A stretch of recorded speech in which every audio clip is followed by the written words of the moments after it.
Rickshaw டிரைவராக இருந்த ஒரு பையன் தமிழ் சினிமாவோட ஸ்க்ரீன் ப்ளே கிங்காக எப்படி மாறினார்?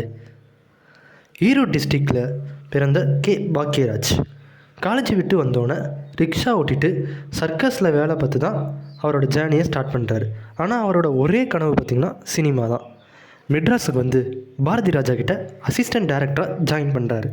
கொஞ்சம் கொஞ்சமாக கற்றுக்கிட்டு டேரக்ஷனை 1979 டேரக்டரும் ஆக்டரும் ஆக டெபியூட் பண்ணுறாரு. முந்தானை முடிச்சு, அந்த 7 நாட்கள், சின்ன வீடு, டார்லிங் டார்லிங் டார்லிங் இவரோட ஃபிலிம்ஸ் எல்லாமே பிளாக் பஸ்டர் ஆகுது.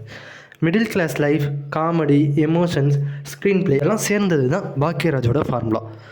தமிழ் சினிமாவை மாற்றிடுச்சு. ஜூன் 27, 2026 கார்டியாக் அரெஸ்ட்னால் இந்த லெஜெண்டரி ஃபிலிம் மேக்கர் நம்ம விட்டு பிரிந்தார். ஆனால் அவரோட ஸ்டோரிஸும் டைலாக்ஸும் ரகசியம் என்றும் நம் நெஞ்சத்தில் வாழும்.